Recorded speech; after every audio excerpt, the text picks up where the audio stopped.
আমরা আমাদের সাধ্যমতো করছি। আমাকে কৃষ্ণ কল্যাণী বারবার বলেছে যে এখানে একটা বাস স্ট্যান্ড তৈরি করলে পরে অনেকটা সমস্যার সমাধান হবে।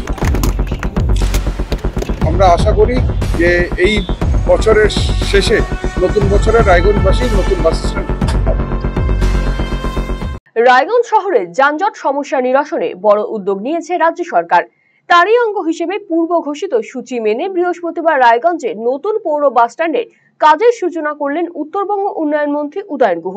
বৃহস্পতিবার রায়গঞ্জ শহরের ৩ নম্বর ওয়ার্ডের শিলিগুড়ি মোড় সংলগ্ন পুরনো জাতীয় সড়কের পাশে নির্দিষ্ট জায়গায় এই অনুষ্ঠানের আয়োজন করা হয়, যেখানে উত্তরবঙ্গ উন্নয়ন মন্ত্রী ছাড়াও উপস্থিত ছিলেন জেলা শাসক সুরেন্দ্র কুমার মিনা, পুলিশ সুপার সানা আক্তার, বিধায়ক কৃষ্ণ কল্যাণী, পৌর প্রশাসক সন্দীপ বিশ্বাস, উপপৌর প্রশাসক অরিন্দম সরকার সহ উত্তরবঙ্গ উন্নয়ন দফতরের আধিকারিকেরা। নারকেল ফাটিয়ে এবং শিলাস্তম্ভের পর্দা সরিয়ে রায়গঞ্জের বহু প্রতীক্ষিত নতুন পৌর বাস স্ট্যান্ড প্রকল্পের কাজে শুভারম্ভ করা হয়। অনুষ্ঠানে নতুন পৌর বাস স্ট্যান্ড সহ রায়গঞ্জ এবং উত্তর দিনাজপুর জেলার বিভিন্ন উন্নয়ন নিয়ে বক্তব্য রাখেন উত্তরবঙ্গ উন্নয়ন মন্ত্রী উদয়ন গুহ। রাজ্যের জেলায় জেলায় মুখ্যমন্ত্রী মমতা বন্দ্যোপাধ্যায়ের অনুপ্রেরণায় উন্নয়নের কর্মযজ্ঞ চলছে বলেও জানিয়েছেন তিনি। এদিন সংবাদ মাধ্যমের মুখোমুখি হয়ে উত্তরবঙ্গ উন্নয়ন মন্ত্রী উদয়ন গুহ বলেন, বিধায়ক কৃষ্ণ কল্যাণীর প্রস্তাবে সাড়া দিয়ে তিনি দফতরের পক্ষ থেকে রায়গঞ্জে নতুন পৌর বাস স্ট্যান্ড নির্মাণের জন্য সাধ্যমতো চেষ্টা করেছেন। তিনি শুনেছেন এখানে শহরের মধ্যে একটি লেভেল ক্রসিং রয়েছে, ঘন ঘন রেলগেট ওঠানামার জন্য যানজটের সমস্যা হচ্ছে। সেই ক্ষেত্রে রেলের ভূমিকা নিয়ে প্রশ্ন তুলেছেন তিনি। এই বিষয়টি নিয়ে বিরোধী জনপ্রতিনিধিদেরও কটাক্ষ করেছেন তিনি।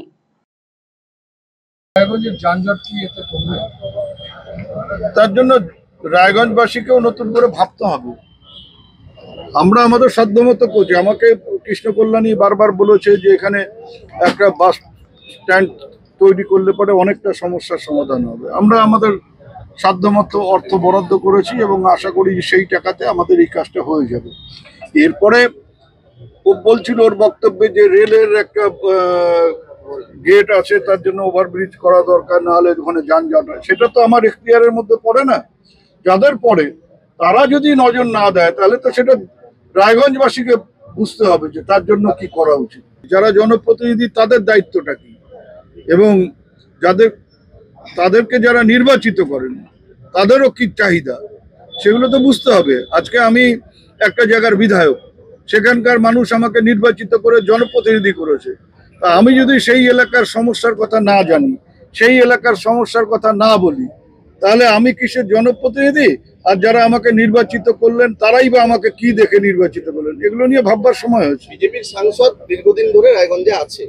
এর আগে দেবশ্রী চৌধুরীর সময় রায়গঞ্জে ফ্লাইওভার তৈরির এনওসি চাওয়া হয়েছিল। অভিযোগ যেটা করছে বিজেপি যে তৃণমূল থেকে বা রাজ্য সরকারের তরফে কোনো এনওসি দেওয়া হয়নি, সেই জন্য ফ্লাইওভার হয়নি। এখন সাংসদ রয়েছেন কার্তিক পাল, তিনিও একই অভিযোগ করছেন। ওই সব বেটাকে ছেড়ে দিয়ে গেরে বেটাকে ধর। নিজেরা যে কাজটা করতে পারছি না সেটা দাঁড়ি চাপিয়ে দিচ্ছি রাজ্য সরকারের উপর। আর শিলান্যাসে আমরা বিশ্বাস করি না। এই যে আজকে এটা কিন্তু শিলান্যাস হলো না, এটা কাজের সূচনা হলো।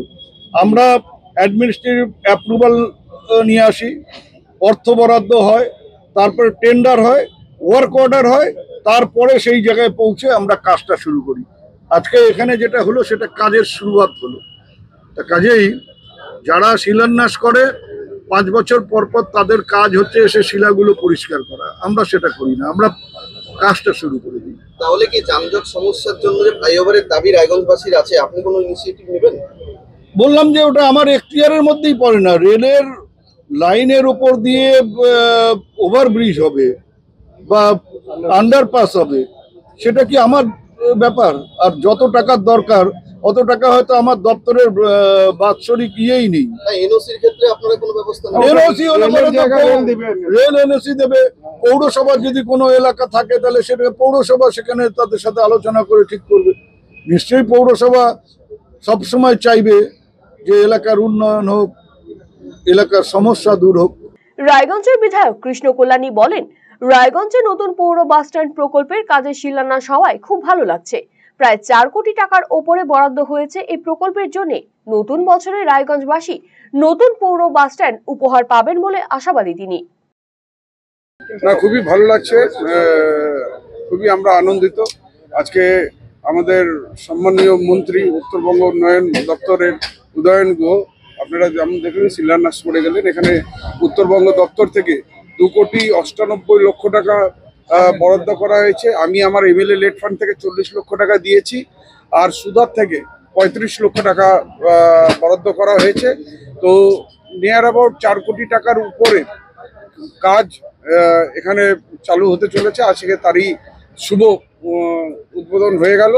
আর আমরা আশা করি যে এই বছরের শেষে নতুন বছরে রায়গঞ্জবাসীর নতুন বাস স্ট্যান্ড ভোটের আগে তাহলে নতুন বাস স্ট্যান্ড পেতে চলেছে? একদম আমাদের এই বছরের শেষে কিংবা আপনার নতুন বছরের আগেই আমরা নতুন বাস স্ট্যান্ড। প্রসঙ্গত, বছর ঘুরলেই অনুষ্ঠিত হবে বিধানসভা নির্বাচন। তার আগেই রায়গঞ্জে নতুন পৌর বাসস্ট্যান্ড নির্মাণের স্বপ্ন দেখেছেন শাসক দলের জনপ্রতিনিধিরা।